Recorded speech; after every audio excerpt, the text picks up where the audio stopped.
안녕하세요. 반갑습니다. AP투자연구소입니다. 10월 30일 오늘의 마감 증시 같이 한번 살펴보도록 하겠습니다. 양대 증시 긍정적인 모습을 보이며 마감된 하루였습니다. 금일 코스피는 0.34% 상승, 강보합세로 마감이 되었다 살펴볼 수 있겠고, 코스닥은 1.15% 상승, 1%가 넘는 강한 모습을 보이며 마감되었다라고 우리가 한 줄 평으로 정리를 할 수 있겠는데, 그 중심에 우리가 업종과 함께 생각을 해본다고 하면 오늘은 배터리가 증시를 좀 견인한 부분들이 있지 않나 생각을 해볼 수 있을 것 같아요. 대표적인 종목들 뭐가 있을까요? 당연히 코스닥이면 에코프로와 에코프로 BM 생각해 볼 수 있을 텐데, 금일 에코프로도 그렇고 에코프로 BM도 그렇고 두 종목 다 4%대 강세를 보이면서 증시의 상승을 견인한 부분이 있다라고 해석을 할 수 있겠습니다. 근데 최근 뭐 삼거래일 좀 저점을 지켜주는 움직임이 보인다라거나 오늘 반등이 나와서 이제 장밋빛 차트가 다시금 만들어질 거다, 이렇게 생각을 하시는 분들도 조금 계시는 것 같은데, 우리가 좀 객관적으로 따져볼 포인트들은 분명하게 있는 것 같아요. 오늘 매수세가 유입이 되고 반등을 했다는 것 분명 긍정적으로 볼 수 있지만, 사실 2차 전지가 하락하는 데에 있어 가지고는 수많은 내용들이 있었습니다. 그리고 가장 최근 내용을 살펴보면은 전기차 수요 그리고 판매량이 둔화될 것이다라는 전망에 따라서 배터리 실적도 악화될 것이다, 성장률이 예전만치 못할 것이다라는 내용이라거나, 혹은 뭐 리튬의 판가가 하락하면서 실적에 악영향을 미칠 것이다라는 내용이나, 결국은 단기적인 전망을 봤을 때 실적에 대해서 기대감보다 우려가 좀 커지면서 매물들이 출회된 부분들도 우리가 살펴볼 필요가 있는 상황이잖아요. 근데 그런 거에 대해서 사실 내용들이 해소가 되는 포인트들이 확인이 되지는 않는다.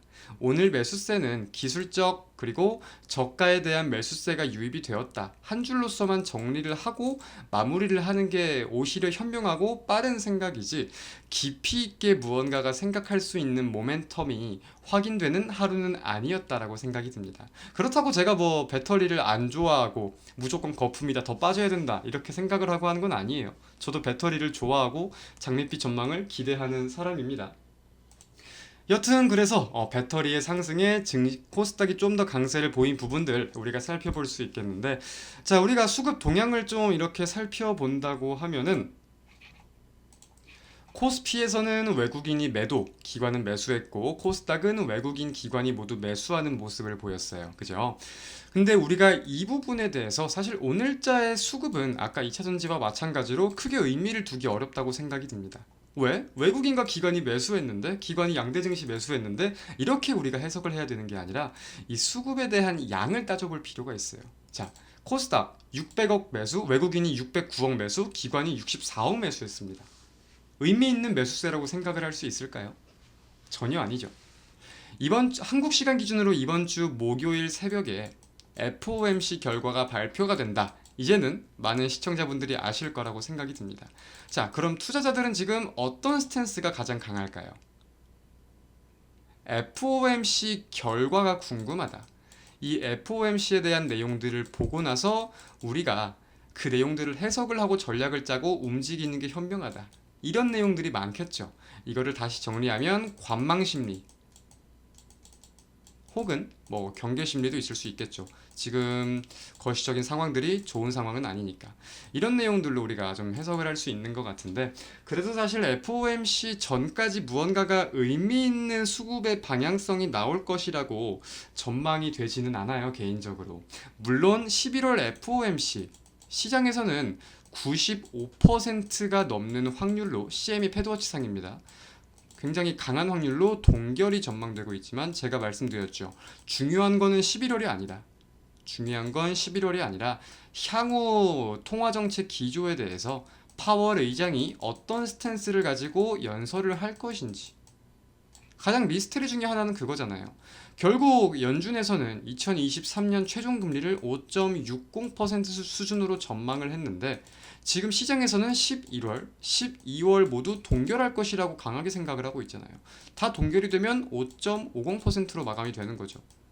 연준의 입장과 괴리감이 있는 거예요. 그 부분에 대해서 이제 FOMC가 두 차례 남고 11월 FOMC가 마치면 12월 한 차례 남게 되니까 그 부분에 대해서 파월 의장이 시장 전망에 어떠한 변동성을 줄지 여부, 그리고 이어서는 12월뿐이 아니라 2024년 금리 인하 계획에 대해서 나오는 내용들이 올해 남은 증시 방향성에 좀 크게 기여를 하지 않을까라고 생각이 듭니다. 아까도 잠깐 말씀드렸지만 사실 거시적인 상황이 금리 인하를 할 수 있는 환경은 되지 못한다고 생각이 들어요. 금리를 이렇게 많이 올렸음에도 미국의 경기는 호조로운 모습을 보이고 있습니다. 그 대표적인 예시가 미국의 3분기 GDP가 최근에 발표가 되었는데 시장 전망치를 상회하는 모습, 전분기 대비해서도 굉장히 크게 긍정적인 모습을 보였잖아요. 미국의 경기는 잘 이루어지고 있다는 거예요. 소비를 주축으로. 미국 경제는 소비가 제일 중요합니다. 그렇기 때문에 향후 거시적인 상황에 대해서 파월 의장이 어떤 스탠스를 보이는지 확인하는 게 제일 중요하겠다라고 좀 정리를 할 수 있겠고요. 그렇기 때문에 그 전까지의 방향성, 무언가 의미 있는 수급이 보이는 게 아니면은 크게 의미를 두기 어렵겠다까지 말씀을 드릴 수 있겠습니다. 오늘 마감 증시는 여기서 마치도록 하겠습니다. 시청해주신 여러분 대단히 감사드립니다.